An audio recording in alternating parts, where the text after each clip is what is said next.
अब देखना क्या है, पंजाब के अंदर चुनाव है, सभी तैयार रहो। अब इस तरीके की बारात तो कहीं भी आ सकती है। जब कहेंगे मालिक तब ये तमाम एजेंसीज आ जाती हैं। और ये तो मैं थोड़ी कहता हूँ, पूरा विपक्षी दल कहता है कि इस प्रकार से पूरे देश के अंदर हो रहा है। मैं किसी व्यक्ति विशेष की बात नहीं कर रहा हूँ, मित्तल जी की जहाँ और किसी की, लेकिन पूरे देश के हालातों के बारे में बता रहा हूँ कि जिस प्रकार से इन इंस्टीट्यूशन के ऊपर सवाल खड़े हुए हैं और आदरणीय सुप्रीम कोर्ट और हाई कोर्ट ने भी कई बार अपनी अपनी जजमेंट के अंदर एजेंसीज के बारे में टिप्पा टिप्पणी की है। तो ठीक है, ये सिलसिला अब तो देश को पता है। ये सब कुछ समझ लो, यहाँ ईडी आई, वहाँ चुनाव आ रहा है। और है कि राघव चड्ढा को सुरक्षा दे दी गई है, दिल्ली में उनको कवर दे दिया गया है, पैरामिलिट्री फोर्सेस दे दी गई है, पंजाब ने विड्रॉ कर दिया। तो क्या कहेंगे? बढ़िया हो गया है। एक विड्रॉ कर लेता है, दूसरा दे देता है। और ये एक्चुअली कोई थ्रेट परसेप्शन के माध्यम से तो इस देश के अंदर सिक्योरिटी मापने का तरीका अब खत्म हो गया है, कम हो गया।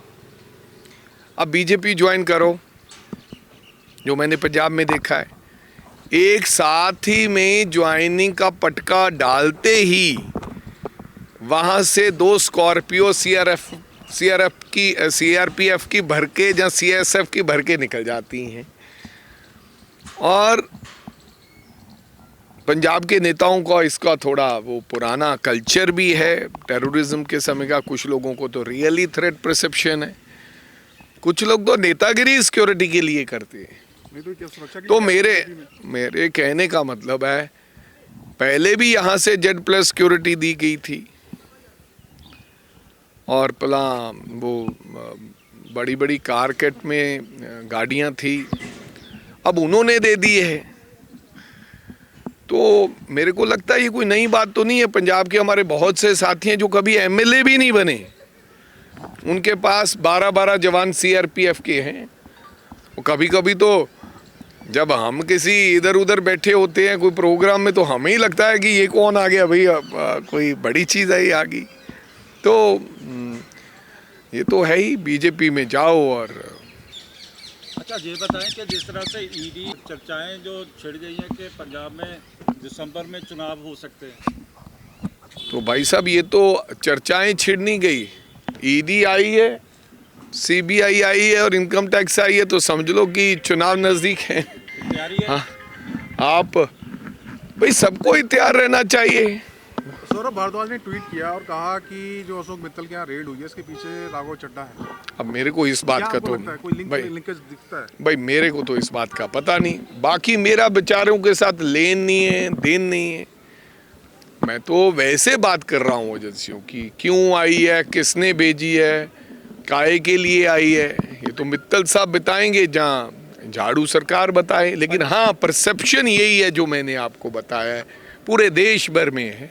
पंजाब में कहते हैं कि अपोजिशन कह रही है कि जिस तरह से आम आदमी पार्टी के नेता को जमानत मिलती है तो वो कहते हैं सत्यमेव जयते, और जब अपोजिशन चाहे वो खैरा साहब हों या दूसरे लोग हों तो कहा जाता है कि जमानत मिली है।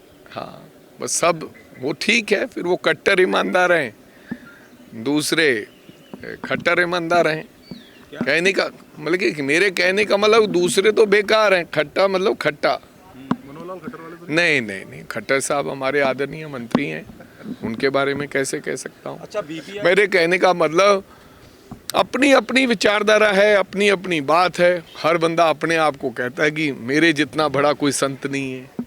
बाकी तो सब, आप शर्ट सिलवाने चले जाओ ना किसी से या कपड़े, तो अगर जो आपके पहने हैं वो हाथ लगा कर ये बताता है यार ये कहाँ से सिलवाया, बहुत ही गलत सिया हुआ है। तो इनके वाले बरी हो जाएं तो कट्टर हैं, सत्य में देते हैं हमारे वाले बेचारे। अच्छा, आप कांग्रेस के प्रेसिडेंट हो तो क्या में संभावना है चुनाव होने की? आपके पास कोई ऐसी इंफॉर्मेशन है? चुनाव? भाई ये चुनाव कब कराने पहले तो इलेक्शन कमीशन को पता होता था। अब इस बात का केवल दो व्यक्ति लोगों को पता होता है, आदरणीय अमित शाह जी को और दूसरा मोदी जी को और तीसरे भगवान को।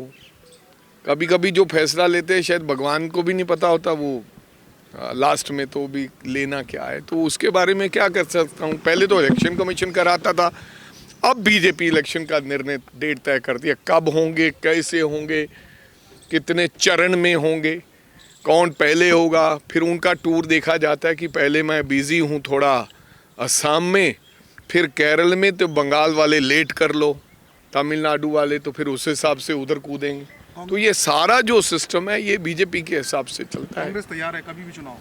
हाँ, हम तो तैयार हैं। कांग्रेस तो हमेशा ही तैयार रहती है और हर काम के लिए तैयार रहती आपके है। कुछ नेता टिकट अनाउंस कर रहे हैं प्रेस कॉन्फ्रेंस करके कि यहाँ से ये चुनाव लड़ेगा। कौन से नेता ने टिकट अनाउंस? फतेहगढ़ साहिब से किसी ने, कौन से नेता ने किए हैं? हमें तो पता नहीं चला, आपको पता चला होगा। कोई लीडर ने की है टिकट अनाउंस? कौन लीडर? देखो भाई, जिला अध्यक्ष या राजा वड़िंग तो टिकट इधर उधर कोई हम बात ही नहीं करते।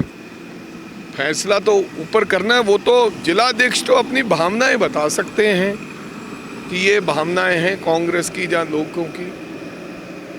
लेकिन हाँ, कुछ जगह पर पता होता है, जैसे आज कादियां की बात करें, फाइनल तो अल्टीमेटली करना है हाईकमांड ने, लेकिन संभाविक है कि वहाँ पर से आदरणीय प्रताप सिंह बाजवा ही लड़ेंगे। संभाविक है कि डेरा बाबा नानक से रंधावा साहब या उनका परिवार ही चुनाव लड़ेगा। ऐसा हाँ, हाईकमांड जब तक लिस्ट नहीं आती गिद्दड़बाहा से तो कौन लड़ेगा? गिद्दड़बाहा से आपने बताया। तो मैंने तो कहा है, मैं तो एमपी हूँ, संभाविक होता है, अब पता नहीं। जी नहीं, अब श्रीमती को अगले टिकट देते हैं नहीं देते, ये तो प्रेसिडेंट की तो फिर रिकमेंडेशन तो होगी। मेरे कहने का मतलब संभावना तो सबको होती है, पर कई बार होता है कि मंत्री की शपथ लेने जाता है तो पता चलता है तुम्हारा नाम ही नहीं है, अचकन तो सिलाकर बैठा रहता है आदमी। लेकिन हाँ, ऐसी संभावनाओं से लगता है कि ठीक रहेगा। लेकिन श्रीमती जी लड़ते हैं जहाँ और कौन लड़ता है, अल्टीमेटली हाईकमांड का फैसला है।